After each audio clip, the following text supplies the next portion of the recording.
Hey, it's Yaji again, and in this video, I'm going to talk about how to create great relationships. Step number 6. Before I get into that, I will give you a little bit about me in case you haven't watched any of the previous videos. I am a licensed psychotherapist in the state of California. I am passionate about the human psyche, the human spirit, how to grow, how to overcome, and how to live the best life that you can possibly live. I come at growth and healing from a point of relationships because relationships have such a power over our psyche in general. And when we can learn how to master our relationships, we can really learn how to live a great life. And it doesn't necessarily have to do with having an intimate relationship. This is relationships of all types. We are social beings and we need relationships. So, the sooner we admit that and really get over our ego, stop isolating and get ourselves out there and have relationships in whatever way with people, the happier we're going to be. So back to how to create great relationships. Step number 6, finding the right time. By now you might be thinking, God, there's just so many steps and this is so complicated and how am I going to manage all this? And I just want to be natural in my relationships. I want to have a relationship with somebody that it just is easy and flows, and it should be like that. And my answer to that is, yes, it should be like that. And unfortunately, because a lot of us were born into situations where our parents didn't have the proper parenting, and then so they passed that on to us, and then we became wounded with, levels of self-doubt and lack of congruence and alignment. And what happens in those situations is we become reactive and come at a relationship from an insecure place. So, and there's attachment theory, and I'm going to actually do another video at some point on attachment theory. It's fascinating.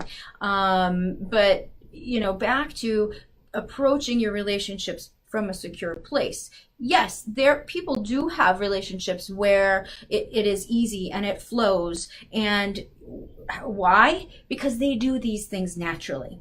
So, coming from a place of self-alignment and congruence and acceptance, you naturally can flow with these steps. These steps are a little bit harder for those of us, again, who had some trauma backgrounds or, difficulty growing up and with our parents and in our family of origin.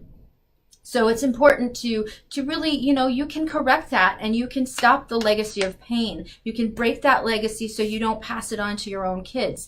And that's going to be another video as well that I'll be doing on parenting. But, finding the right time, it is crucial. Why? Because for 2 reasons, for you and for them.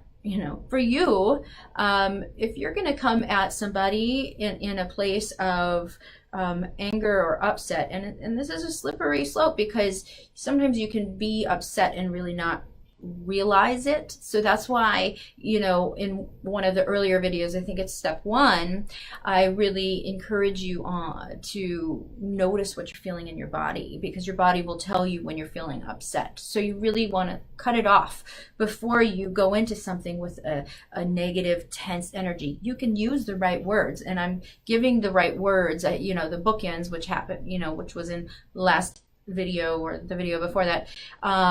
You can use the right words and still come across in a way that is really offensive. And because we're really intuitive and we read each other's energy. If somebody comes at you with that tension, that anger, you can read it in their face, you can see it in their body, and it's going to trigger you and you're going to have a reaction. And so you want to make sure, have in the back of your mind, you want to have a constructive communication. You want to communicate in a way that is going to get you closest to your goal.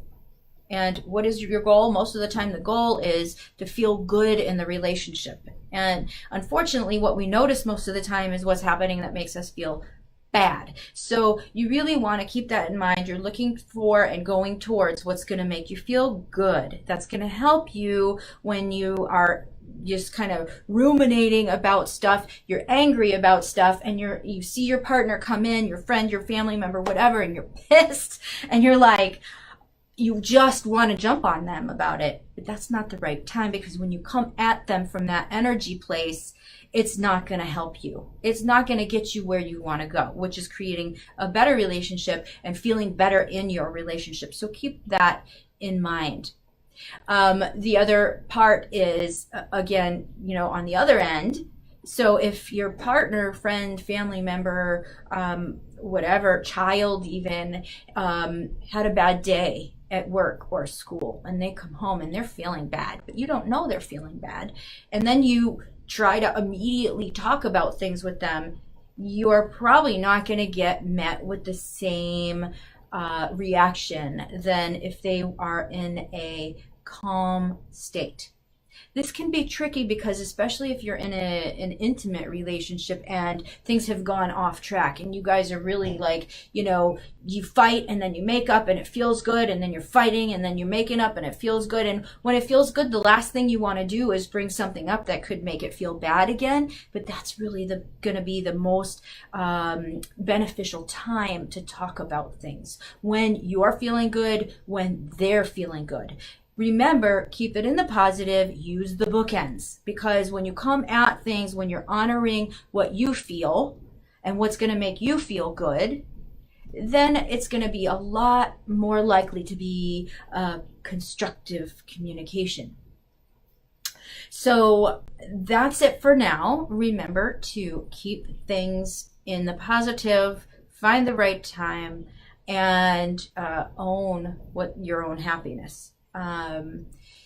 Next week the video will be the final video of this series.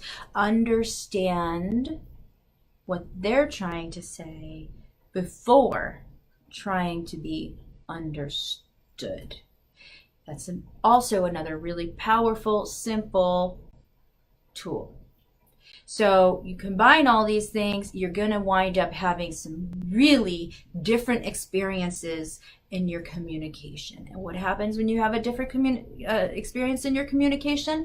You have better relationships. What happens when you have better relationships? You have a better life. This is Yaji for now. Mwah. I love you all. I really hope this helps. Please, again, if you do find this information helpful, like, share, subscribe, comment, ask me questions, get engaged.